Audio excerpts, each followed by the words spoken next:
All right, so welcome to Shop Talk Plus. I'm Chris Lavario with COP Studios. Jim Grundy, Sisu Energy. And I'm Dapper Dan's with Dapper Dan's Barbershop. We are reporting from Hoppenstein Brewery. Woo! We're in beautiful Grapevine, Texas, here at Hoppenstein Brewery. They've been rated #1 brewery 2 years running in the Dallas-Fort Worth area. And I gotta tell you, man, if you're into craft brewery, you gotta come check them out. They're off of Dallas and Maine, and they're family-oriented, dog-friendly, and it's just a great place to come hang out. I do my birthdays here every year, Jim and Chris, and I love the staff here, and they're great for the community. So Hoppenstein in Grapevine, Texas, man. Check this out, and this is awesome. Dapper, go ahead and introduce our guest. So my guest is operating owner Brian from Hoppenstein, and he's got a little treat for us, and he's gonna share with us what he's got here on the panel. So Brian, why don't you come on out? All right, so we got Brian right here. Brian, go ahead and introduce yourself to the camera. It's that big camera up there. All right, how's it going? I'm Brian Burton. I'm one of the co-founders and head brewer of Hoppenstein Brewing Company. We've been here since June 2018, and we're here in the heart of Grapevine, so come out and see us. So Brian, you know, y'all got us all prepped. What are we looking at here? All right, so I got what we call flights. So a flight is what we call a kind of a sampler, so you can try different styles if you're not exactly sure what you want. So these are four. They're all the same. So I got each beer is completely different than the next. So we're going to have a little bit of whiplash trying each one. All right. Fantastic. So the first one is a special release that we did exclusively for the Eclipse. We call it Black Hole Sun because, you know, I'm a big Soundgarden fan. You know, I'm dating myself with the age here. But it's what's cool about this, we added a very experimental hop that our hop provider gave us, and apparently they're no longer producing it. Like they brought it out, it was really interesting, but it never kind of got a foothold. So kind of like the Eclipse, it's kind of a once in a lifetime opportunity to try this hop. It's really cool. It kind of gives an aroma of blueberries and blackberries. I love it. It's got a clean bitterness to it. So this is a German Pilsner, and so it's going to be a clean, kind of a beer flavored beer. You know, not a whole lot of flavor profile. Like, you know, people can hear about IPAs and stouts. This is a very clean, kind of like typical beer. Wow, that smells phenomenal. But it's got that little nose of blueberry to it, and then it's got like that little bite at the end that you know that you're getting with the Pilsner. So very dry. It's got a bit of a hoppy kick, right? So is it considered an IPA? No, this is a Pilsner. It is a Pilsner. Pilsners can be hoppy too. The Pilsner can be hoppy too. So Pilsners are very clean and very dry, and they typically have like that little, like sharp bite at the end. And beers like this are really good for when you're eating like kind of a greasy food, like a hamburger or fried chicken, where you want that kind of like little dry bite at the end that kind of cuts through the fat, kind of cleanses your palate, where you can go back in and enjoy that next bite. Can I ask you a question? So you mentioned hops, and we don't know who's watching or who's going to watch. How would you, in layman's terms, describe what a hop is, and how do you folks go about deciding which hops to get? So hops are basically flowers that we use to season our beer. So like a lot of us, when we're cooking at home, you might add a little bit of salt to something sweet to kind of balance it out, or maybe a little bit of pepper or something like that to kind of give it, you know, a sense of bitterness, a sense of aroma, and that's what we use hops for. So we're basically taking grain and making a sugar water out of grain, which is kind of by itself, it's kind of sweet. As it ferments, there's still a perception of sweetness to it. So those hops give it that little bit of balance, give it a little bit of bitterness. And you may or may not be able to perceive that bitterness, but it's there. And different styles of beer have different levels of bitterness. Pilsners tend to be a little higher on that bitterness scale, while IPAs tend to be, right at the top. But hops are also a preservative. They actually help. They're a disinfectant. They keep bacteria and other microbes that we don't want from getting into our beer. So it's kind of a multifaceted product. So Brian, just for our editing sakes, if I had a bullet point these, Pilsner, Fruited sour, hazy IPA, and dry Irish stout. All right, so what did you call this guy again? This is a fruited sour. So just like I said, so this has we call this our Ain't It Funky.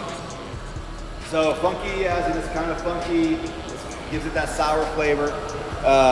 It's a peaches and cream flavor profile. We use fresh peaches. Add a little bit of vanilla. We add a little bit of vanilla to give it that perception of cream and sweetness. But yeah, it's tart. It'll wreck your palate. Like I said, we're going to be getting some whiplash with these flavors. So, and this is to kind of showcase that beer is not just beer.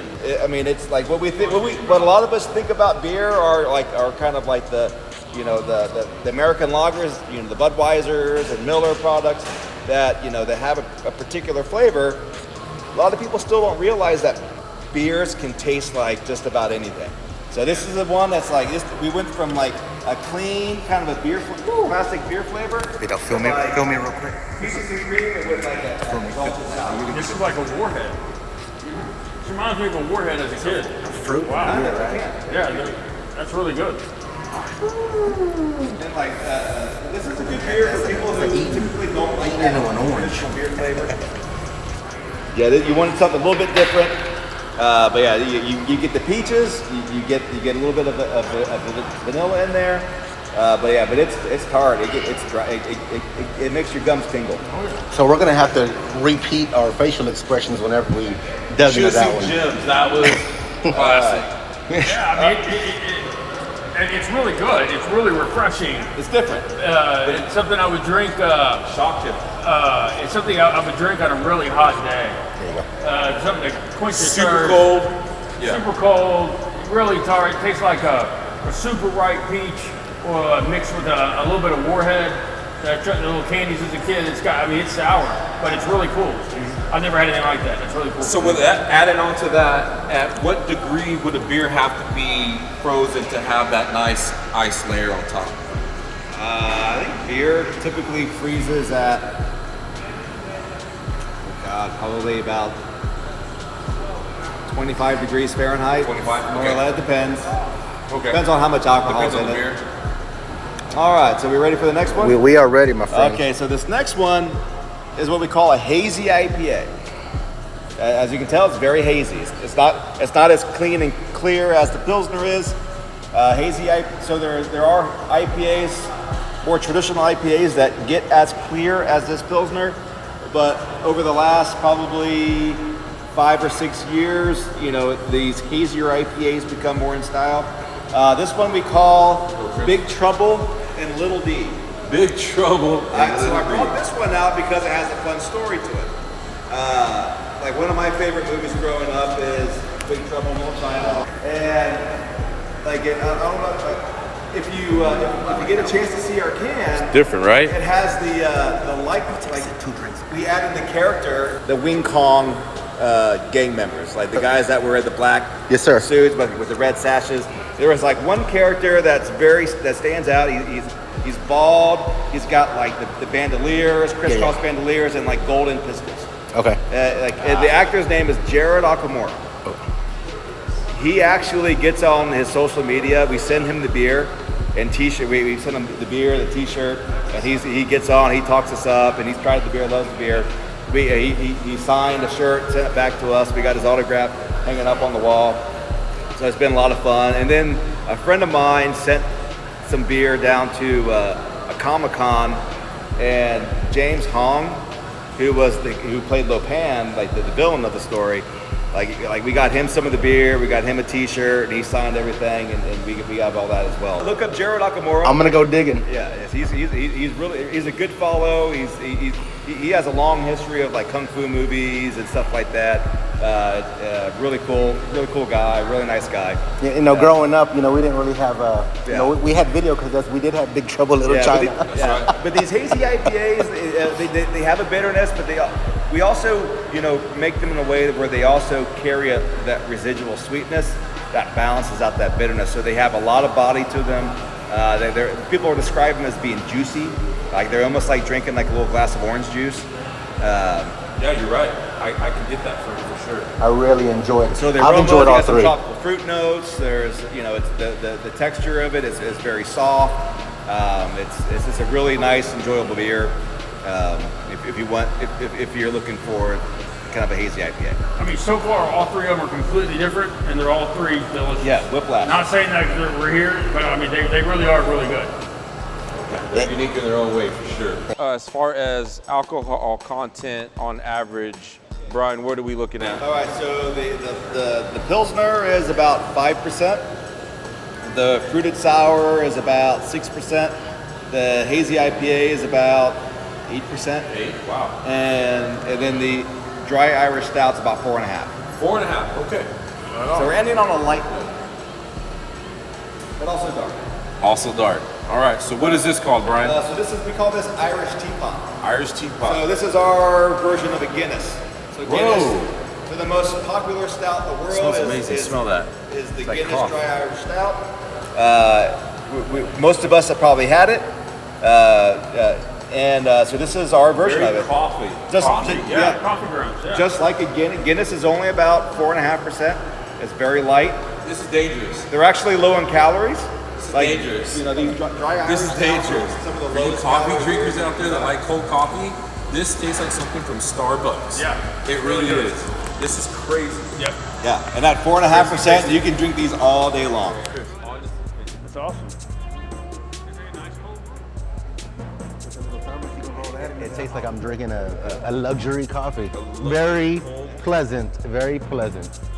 Four blends, four types of things y'all brew here. Break down about what we do here. All right, so we have 16 beers on tap. So we only had a quarter of the beers that we have here. And we have different kinds of lagers. So a Pilsner is a type of lager. So like your Budweisers, your Miller Lite, that's the kind of the category. But we do different types of combinations of those. We have wheat beers like Hefeweizen and Dapa's favorite, the Miracle Blood Orange Wheat.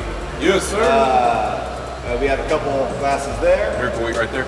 We have usually about 4 or 5 IPAs on any given time. We currently have three stouts on right now. We have 2 sours on. Talk about seasonal. We always have a seasonal. Probably have a new seasonal beer every month. And Christmas cookie. Christmas cookie is our #1 seasonal. It kind of tastes like a snickerdoodle. It's probably the most popular low alcohol Christmas beer on the market. It's usually available at HEB, but we're in Total Wine Specs, Market Streets, Central Market, HEB, Whole Foods, and various bars, restaurants across the Metroplex. All right, so go ahead and give us the address, the location, and how to learn, get more contact information on Hoppenstein's. So we're at 906 Jean Street in Grapevine, Texas. We're right off Main Street, across the street from the Hotel Vin. We're open 7 days a week. Monday through Friday, we open at 3. Most days we close at 10 o'clock. Weekends we open at noon, and Sundays we close a little bit early. I think last call is around 8 o'clock, just so nobody hangs out on Sunday nights apparently, but we let our staff go home early. Well, fantastic. We appreciate the information. We appreciate your hospitality. And we're dog friendly, so if you have a best friend, you Bring your dog. Bring him aside. I saw, was that a Dalmatian in there? Somebody had a Dalmatian in there. That was a Great Dane. Great Dane. Great Was Dane. jumping. It was a horse. It was a little pony. Hey, Chris, we can get you on the back of it Hey, you know what? with a little hat. That'd be really cute. Hey, I would do that for the show. You definitely would. You want to support? That would be great 220? content. 220? We make a meat out of that. On most days, we have one of the best barbecue trucks in North Texas, Vaqueros. Absolutely. The chef was recently nominated for a James Beard Award, which is that's one of the top. That's like the Grammys for like chefs. And he was recognized on some Good Morning America He's been on his morning shows. Morning He's been show, on, yeah. the Phenomenal food. He has a plate that is 10 pounds worth of food. He's got all kinds of stuff. It'll feed a family. Come check him out. Hop and Sting, Grapevine, Texas. Hands down the best. Feed a family, 10 pounds. It better feed like an extended family. Golly. All right. Well, Brian, you've been a true gentleman, so I want to thank you for your time and Brian, thank you so hospitality. much, You've brother. been awesome, brother. Honor and a pleasure, for sure.